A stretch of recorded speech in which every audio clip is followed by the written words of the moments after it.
Vamos a leer la palabra del Señor en el Evangelio según San Mateo, capítulo 22, versículo 34. Y leemos en el nombre del Padre, del Hijo y del Espíritu Santo. Entonces los fariseos, oyendo que había hecho callar a los saduceos, se juntaron a una. Y uno de ellos, intérprete de la ley, preguntó para tentarle, diciendo: Maestro, ¿cuál es el gran mandamiento en la ley? Jesús le dijo: amarás al Señor tu Dios con todo tu corazón y con toda tu alma y con toda tu mente. Este es el primero y grande mandamiento. Y el segundo es semejante: amarás a tu prójimo como a ti mismo. De estos dos mandamientos depende toda la ley y los profetas. Padre Santo, Padre bueno, te damos gracias por tu amor y misericordia, porque en esta noche hemos sentido, Señor, que te ha agradado tu presencia espiritual. Se ha dejado sentir en los cánticos, en las alabanzas, Señor, en los testimonios. Gracias, Dios mío. Gracias por tu amor en todo esto, porque ese es el propósito que nos une, el propósito que nos congrega. Alabar tu santo y divino nombre, Señor. Ahora ha llegado el momento de la prédica de tu santa palabra y te pido, Señor, que vengas en mi auxilio, tu misericordia me cubra. Y permite que esta temática, Padre, la pueda desarrollar en una forma entendible y que quede en el alma de tus hijos e hijas los recuerdos, Señor, imperecederos del amor de Dios para nuestras vidas. Gracias, Padre, en el nombre de Jesús. Amén y amén. Pueden sentar.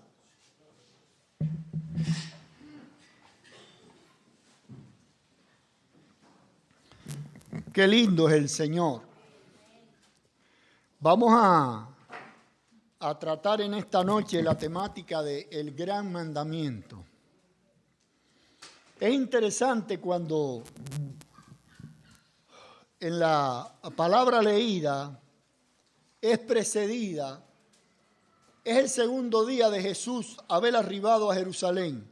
Está en sus últimos días, queda poco para que entregue su vida en la cruz del Calvario.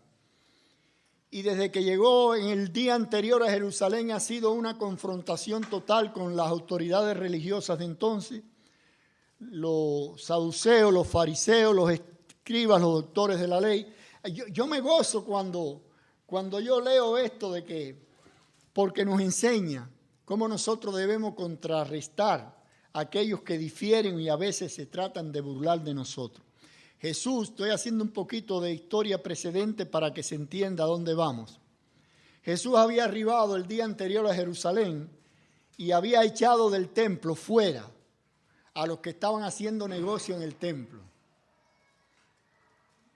Estaban protegidos por la ley.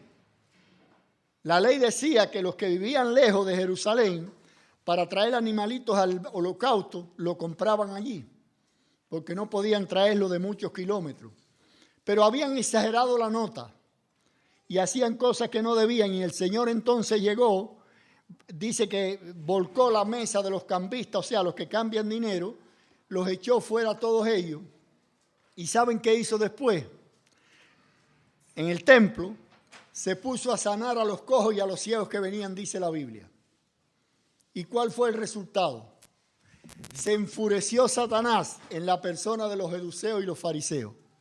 Los saduceos, perdón, y los fariseos. Y se establece la confrontación. Y le preguntan a Jesús: oye, ¿con qué autoridad estás haciendo eso? ¿Quién te dio esa autoridad? Al Rey del cielo, al Creador de la tierra y del universo le están preguntando: ¿quién te dio la autoridad? Y Jesús tenía también una inteligencia humana tremenda. Y devolvió, a él le daban una y él la devolvía. Y él le dijo: yo también les hago una pregunta.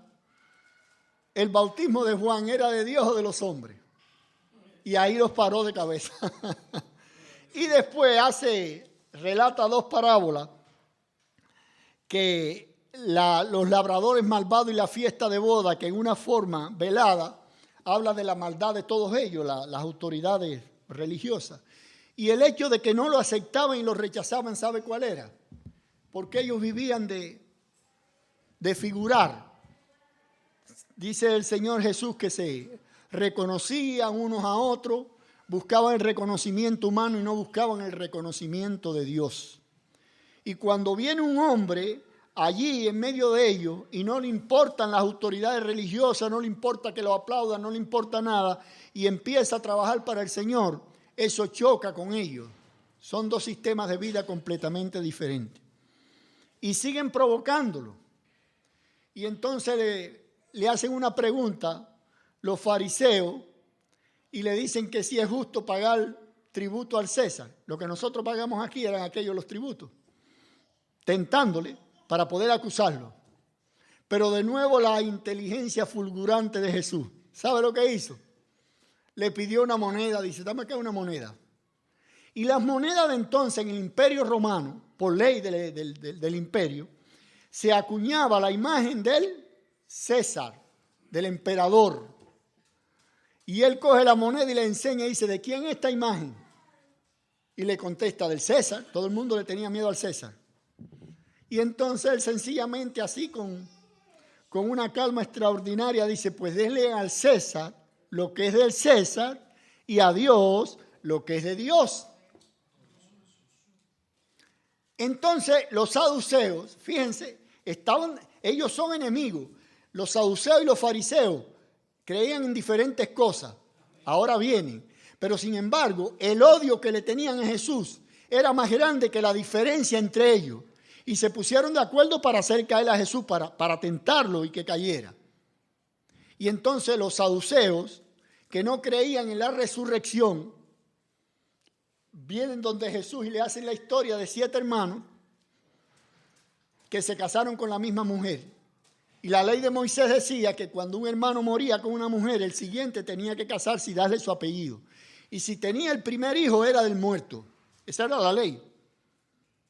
Y ellos le sacan una historia que los 7 se casaron, nunca tuvieron hijos, y al final murieron todos y murió la mujer. En la resurrección, ¿de quién sería esa mujer? ¿De cuál de los 7?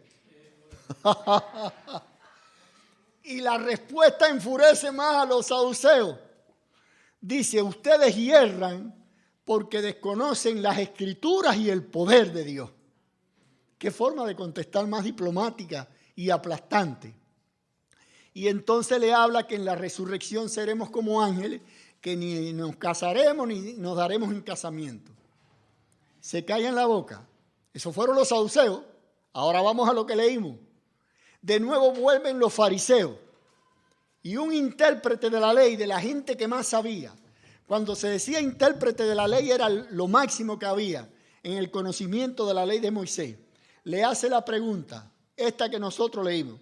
Dice, entonces los fariseos, oyendo que había hecho callar a los saduceos, se juntaron a una. Y uno de ellos, intérprete, estoy en el 35, de la ley preguntó para tentarle. Todo lo de ellos era tentarle, hacerle caer. Maestro, ¿cuál es el más grande mandamiento de la ley? Los eruditos creen, y yo también, que los intérpretes de la ley sabían, ellos estaban conscientes que Jesús sabía la contesta. ¿Dónde está el truco? ¿Por qué le pregunta para tentarlo? Si él sabía la respuesta. Pues lo que ellos esperaban, que Jesús calorizase más un mandamiento que al otro para acusarlo. Mira, no es así como él dice. Y entonces viene la sabia respuesta que dice, amarás al Señor tu Dios con todo tu corazón, con toda tu alma y con toda tu mente. Este es el primero y grande mandamiento. Por encima, ahora me quiero meter en la temática. Por encima de las relaciones nuestras, filiales, amor filial entre la familia, por encima del cariño y del amor que uno pueda tenerle a un hijo, al padre, a la abuela, a la tía, a la que lo crió, al que lo sustentó, está el amor de Dios.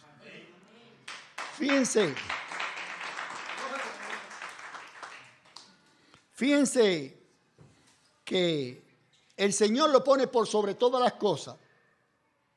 En el Sinaí, cuando Dios dio la ley, ¿por qué Dios dio ley a los hombres?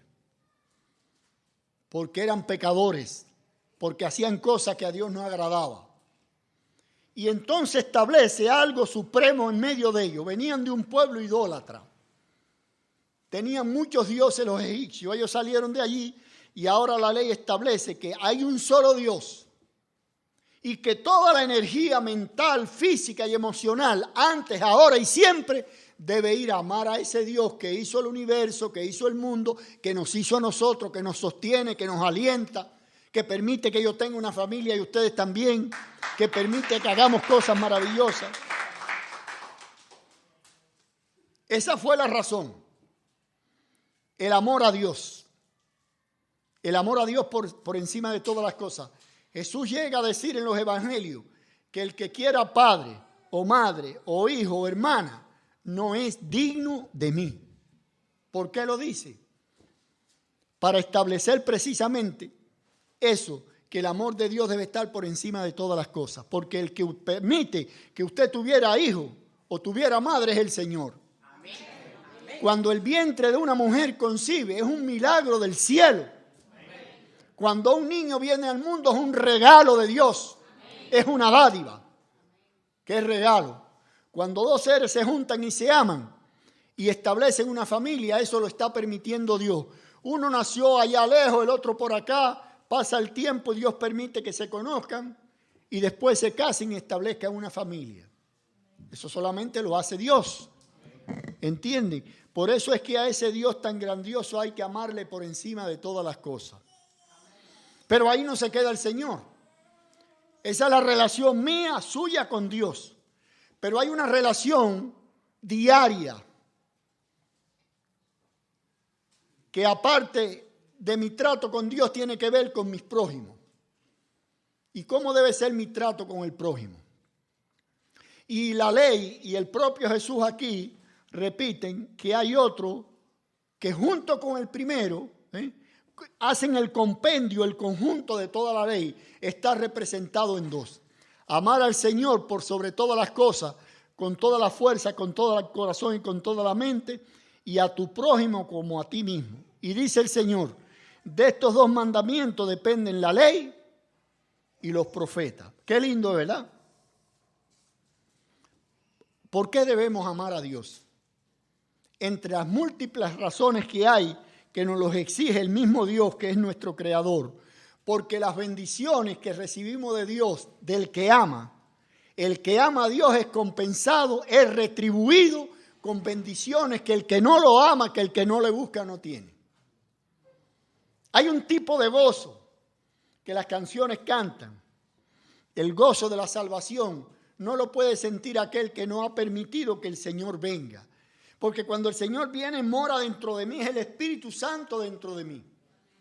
Y entonces cuando ese Espíritu, yo hago algo que ennoblece mi vida espiritual, yo siento el regocijo porque ese Espíritu permite, como dice la propia palabra, que ríos de agua viva corran por mi interior. El amor de Dios se manifiesta en un gozo que nace de adentro hacia afuera y me siento gozoso. Entonces decíamos que hay retribuciones hermosas para aquel que ama a Dios, que no conoce, repitiendo, los que no tienen la aventura de haber venido al Señor. Una de las grandes bendiciones de amar a Dios está en el capítulo 14 del Evangelio según San Juan, versículo 21, y dice, el que tiene mis mandamientos y los guarda, ese es el que me ama. Y el que me ama será amado por mi Padre. Y yo le amaré y me manifestaré a él. Hay una manifestación íntima, secreta, de Dios con el hombre. Dios trata a cada uno de nosotros en forma diferente. Dios me conoce a mí, conoce a mi hermana, conoce a mi hermano, los conoce a cada uno. Y así como una madre inteligente que quiere a sus hijos, trata a cada uno como es. Hay niños que si el hermano le saca la lengua empiezan a llorar y están hasta mañana llorando. Y hay otros que si le sacan la lengua se encoge de hombro y siguen caminando. La madre sabe eso. La diferencia entre la sensibilidad de uno y el otro. Así Dios nos conoce a nosotros. Hay cosas que me pueden molestar a mí que a ti no te molestan y viceversa. Pero Dios, con esa sensibilidad que solo viene del cielo, me trata como yo soy. Como soy, no como parezco ser. Porque yo pudiera parecer algo para mi hermano, para usted, y realmente no lo soy. Recuerdan que el mismo diablo se puede vestir como ángel de luz. Muchas veces no somos los que proyectamos. Y el único que conoce quiénes somos es Dios. Y dice la palabra que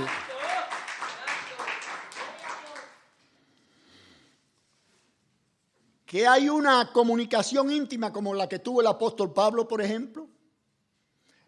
Pedro, Juan, Felipe, Judas, todos anduvieron con Jesús y aprendieron de él, recibieron la enseñanza.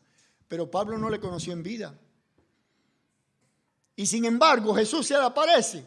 Y lo que le enseñó aquello en 3 años, yo no sé cuántas horas le llevaría a enseñárselo a Pablo. Y el apóstol dice, lo que yo aprendí, lo aprendí de él en revelación directa.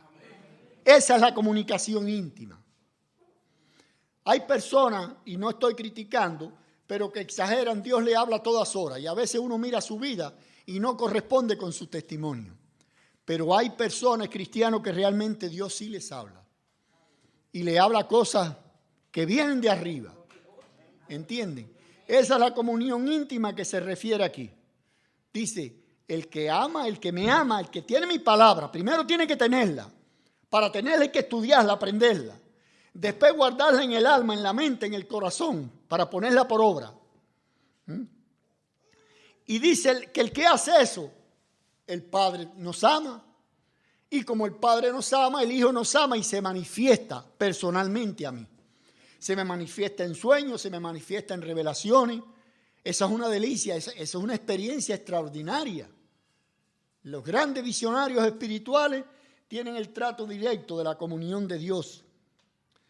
En la primera epístola, otra de las grandes ventajas, escuchen qué lindo es esto, de amar a Dios. Dice la palabra en 1 Corintios 2:9. Antes bien, como está escrito.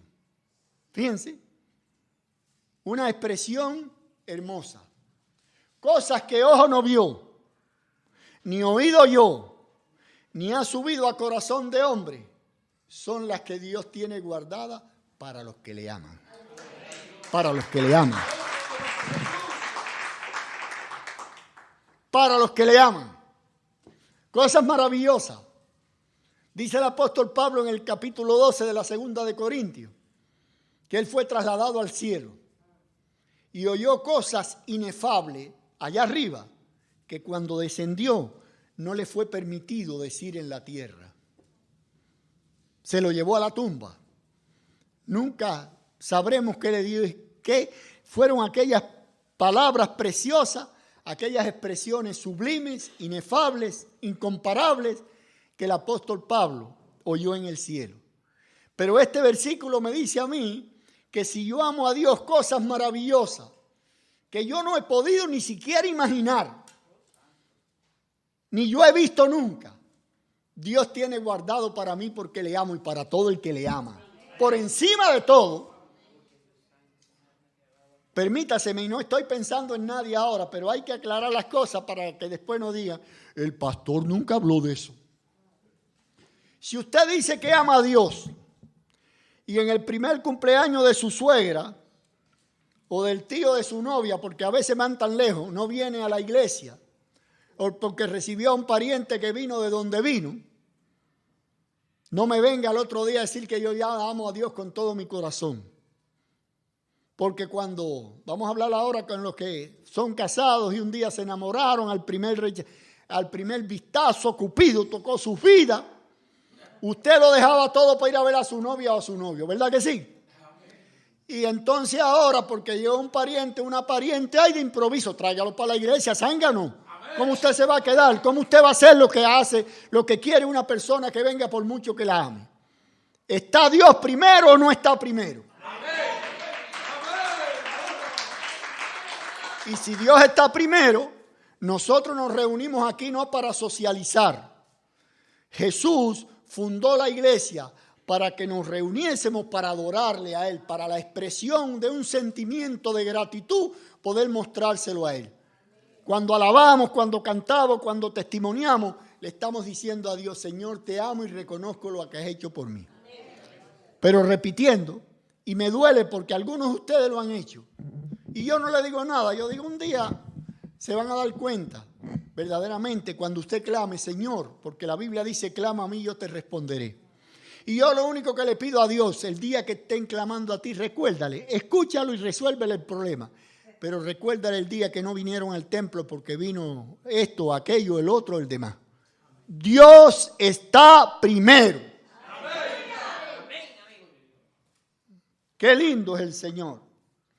La gloria es de Dios, mi alma te alaba, Jesús. El amor al prójimo, que dice aquí la Biblia, amarás a tu prójimo como a ti mismo. Hay algo maravilloso que hizo el Señor Jesús. Él dio la ley, Jesús fue el que dio la ley en el Sinaí. Y el dador de la ley es el único que puede modificar la ley. Y en este aspecto la modificó. Y crea algo superior a amar a mi prójimo como a mí mismo. Y usted dirá, ¿qué cosa puede ser superior que yo ame a mi hermana como a mí mismo? Pues Jesús hizo un énfasis tremendo en el Evangelio según San Juan, capítulo 13, versículo 34. Él deja un nuevo mandamiento, lo dice la palabra, un nuevo mandamiento os doy, que os améis unos a otros como yo os he amado. Y hace tanto énfasis en esto que se repite en el propio Evangelio de Juan, capítulo 15, versículo 12, versículo 17, primera de Juan 3:23 y segunda de Juan, versículo 5. No tiene más que un capítulo. El énfasis extraordinario en que nosotros debemos amar al hermano. ¿Por qué yo debo amar a mi hermano? ¿Por qué Dios manda a que yo ame a mi hermano? Fíjense si este mandamiento es profundo, que el apóstol Pablo lo resume en estas palabras. Dice el apóstol Pablo en Gálatas 5:14. Amarás a tu prójimo como a ti mismo. En estas palabras se resume toda la ley. Eso lo dice la Biblia, lo dice el apóstol Pablo. Se cumple la ley en amar al prójimo como a sí mismo, además de amar a Dios. Porque cuando yo amo a mi hermana o a mi hermano, no estoy pensando en hacerle mal. No voy a murmurar de él a las espaldas de él. No voy a desacreditarlo. A nadie, a su hermano de sangre, que salió estuvo en el mismo vientre que usted estuvo, se le ocurriría a nadie mentalmente sano estar hablando de su hermano o de su hermana, ¿verdad que no? Usted quiere para el ser querido lo mejor. Y Dios sabe que cuando amamos a alguien no le vamos a desear mal. Dice en el Decálogo, en Éxodo 20, cuando se da la ley de los 10 mandamientos. No robarás, no matarás, no codiciarás la mujer de tu prójimo.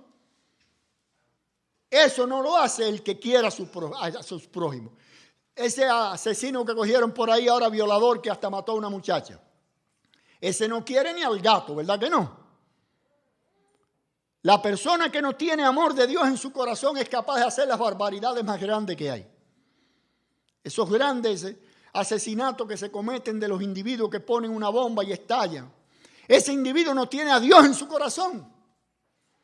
Porque dice la Biblia que el que no ama no ha conocido a Dios. Porque Dios es amor. Y de Dios emana todo el amor que nosotros podamos sentir. El amor no lo inventé yo ni usted. El amor, dice la palabra, que fue derramado en nuestros corazones por el Espíritu Santo, lo trajo y fuácata. Te voy a llenar de algo para que des. Amén. No para que lo cultives como el avaro, no para que te quedes con él, para que demuestre que amas. Dios ama. Y como yo sé que Dios me ama, si no hubiera prueba de que yo supiera que Dios me ama, tal vez yo lo dudaba. Pero yo tengo una prueba convincente de que Dios me ama. ¿Cuál es la prueba convincente de que Dios me ama? Dice la Biblia que Dios muestra su amor hacia nosotros, en que siendo aún pecadores, Cristo, el Santo de los Santos, murió por nosotros. Ese es un amor grande. El amor, hermano, es el sentimiento más puro y más noble que puede albergar en el corazón. ¿Por qué? Porque viene de Dios. A través del amor se purifican todos los demás sentimientos. Y cuando hay amor, y dice la Biblia que el perfecto amor echa fuera el temor, cuando hay amor no hay envidia, no hay deseo de hacer daño, no hay deseo de venganza, no hay sentimiento de revanchismo, todo eso queda fuera, porque el amor todo lo llena. Todo lo cubre, todo lo santifica, todo lo purifica, todo lo ennoblece, todo lo hace diferente, todo lo hace semejante a Dios. Ese es el amor. Y nosotros, la iglesia de Jesucristo, está llamada precisamente a proclamar, no solo con los labios, con nuestras acciones, con nuestro diario testimonio, con nuestra diaria vivencia. Y no solamente en la iglesia, sino en el hogar. No podemos tener doble vida, una en la iglesia y otra en el hogar. Yo oro para que el que haga eso, si a alguno de ustedes se le ocurre vivir una doble vida, que el Señor lo ponga en vergüenza. Usted puede cometer error igual que yo, pero no esté simulando qué es lo que no es. La iglesia, el hogar, la calle, el trabajo, la escuela, debemos ser uno. Jesús era el mismo donde quiera. Arriba una barca, arriba de una barca, debajo de un árbol, en el templo, Jesús no cambiaba. Era el mismo sentimiento de amor hacia todos nosotros. ¿Entienden, hermano? Por eso estamos llamados a cultivar ese sentimiento tan lindo. Y eso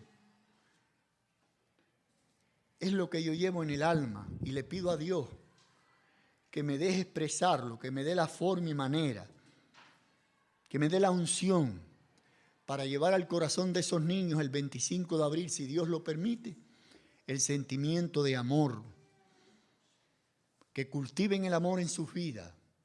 La única forma que cambia una nación es con los retoños nuevos, con los niños que vienen. Si hay algo puro en el mundo, son los niños. Ustedes y yo ya tenemos en el alma muchas cosas, ¿verdad?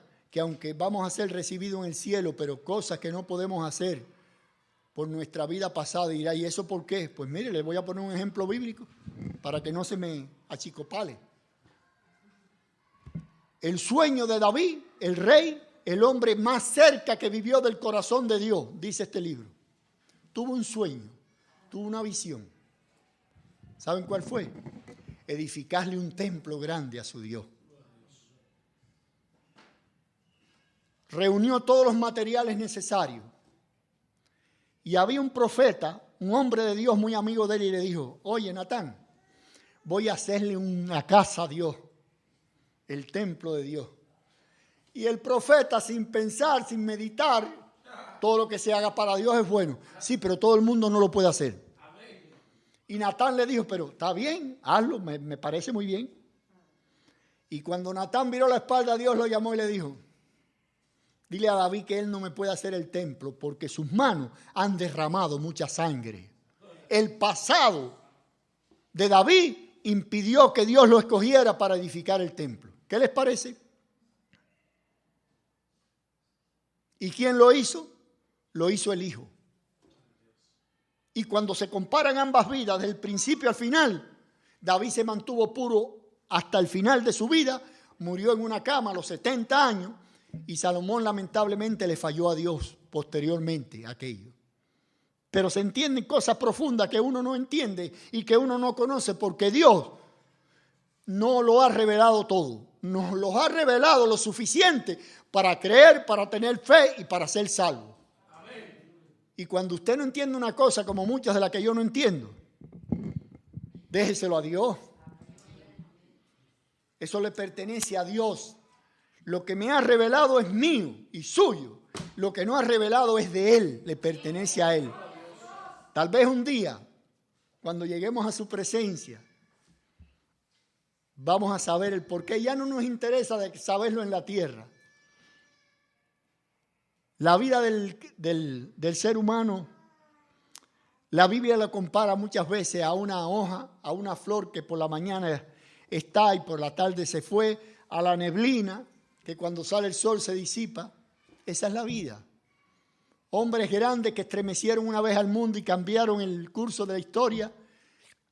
Ya no se habla de ellos y usted no sabe nada a menos que vaya a los libros de historia. Pero aquel hombre humilde, que no se sabe a dónde estudió, que sus seguidores fueron sencillamente 12 hombres, que no tenía a veces donde recostar la cabeza, que tuvo algunas veces que pedirle hasta una pecadora que le diera de beber. Aquel hombre sencillo y humilde que murió casi desnudo, cambió los destinos de la humanidad. Cosa que no pudo hacer Napoleón Bonaparte, el guerrero más grande de todos los tiempos. Y aquel hombre que cambió el destino de la humanidad, cambió mi vida y cambió la suya. Y lo hizo por amor.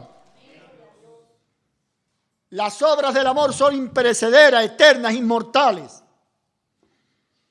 Lo que no se hace con el amor de Dios, pasando el tiempo se desvanece, desaparece. Porque quien matiza y sella y perpetúa y eterniza las obras es el amor de Dios en nuestras vidas. Siempre que emprendamos algo, no lo hagamos esperando recibir algo, esperando la recompensa, esperando el reconocimiento. Eso se llaman cristianos mediocres. Y cuando usted recibe el reconocimiento del hombre, ya la deuda Dios la considera pagada. Ya no le debe nada. Y yo no quiero cobrar nada aquí. Yo quiero que me den allá arriba. Por eso dice la Biblia.